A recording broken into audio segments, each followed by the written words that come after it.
Agora, como é que o sistema surge?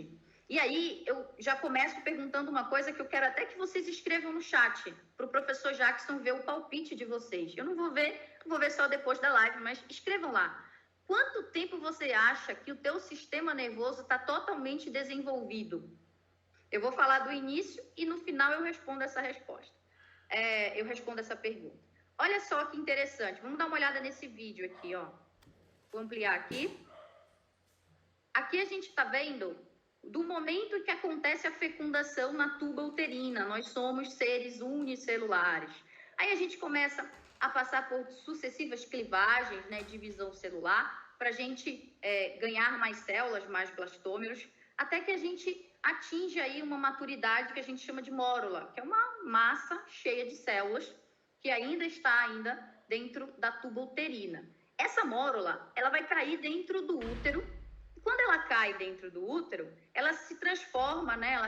Ela muda a sua conformação e se transforma em uma gástrula. A gástrula vai grudar na parede do útero e até agora estamos no final da primeira semana e nem sinal de sistema nervoso ainda. Na segunda semana, a gente começa a perceber que dentro, né, aqui, ó, nessa região aqui, a gente tem uma massa celular interna que se divide e forma um disco embrionário bilaminar, epiblasto e hipoblasto. Isso aqui somos nós, por enquanto, um disco embrionário bilaminar. Até agora, na segunda semana, nem sinal de sistema nervoso. A gente ainda tem apenas 2 camadas de células, né? E nenhuma dessas camadas é a ectoderme. Basicamente, na segunda semana, a gente está desenvolvendo anexo embrionário. Olha, a gente começa a entrar em contato com os capilares endometriais, já começa a se alimentar do sangue materno e, dentre outras coisas, lá na segunda semana. Quando a gente entra na terceira semana, aí sim, a gente começa realmente a ter alguns eventos importantes para a formação do sistema nervoso. Primeiro evento, gastrulação. Aqui a gente tem o disco embrionário bilaminar, e esse disco embrionário bilaminar, ele vai se transformar em um disco embrionário trilaminar. Agora, com 3 camadas de célula, ectoderme, mesoderme e endoderme, de cima para baixo. Ectoderme, mesoderme e endoderme. Agora sim, a gente já vai começar a formar o sistema nervoso, porque a origem embrionária do sistema nervoso é ectoderme. Então, essa camada, né, que vocês viram no vídeo aí em azul, é a ectoderme. A ectoderme, ela vai passar por um processo chamado de neurulação, onde a gente tem a formação da placa neural, essa placa fica mais fundinha, formando um sulco, depois um tubo.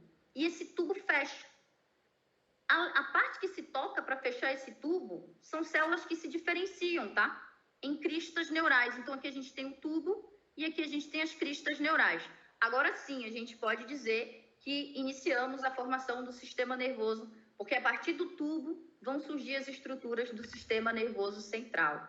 E a partir das cristas vão surgir as estruturas do sistema nervoso periférico, que são os nervos e os gânglios, que vocês já sabem. Então, quando o tubo cresce para cima, deixa eu abrir aqui o slide, ele vai formar, ó, 3 estruturinhas. Deixa eu passar aqui. Ele vai formar 3 estruturinhas: o prosencéfalo, o mesencéfalo e o rombencéfalo. E a parte que cresce para baixo vai formar a medula espinhal. O prosencéfalo, chamado de cérebro anterior, ele vai, a partir do prosencéfalo, ele vai se dividir formando telencéfalo e diencéfalo, que são estruturas que compõem o cérebro, né? Então, aí a gente tem telencéfalo e diencéfalo. Além do mais, aqui a gente vai ter a formação dos ventrículos laterais e terceiro ventrículo. Lembra? A gente tem um ventrículo lateral em cada hemisfério e o terceiro ventrículo ali na altura do diencéfalo. Esses ventrículos, lembra, eles produzem o líquido cefalorraquidiano, importante para a nossa proteção dos órgãos do sistema nervoso central. O mesencéfalo forma o mesencéfalo mesmo, né?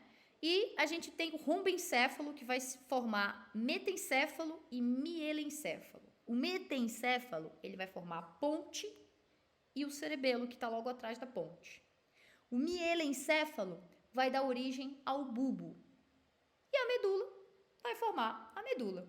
Ou seja, gente, O tubo está formando todo mundo do sistema nervoso central. E as cristas? As cristas, elas vão formar os nervos e os gânglios, que são estruturas do sistema nervoso periférico. Vocês estão vendo a linha do tempo.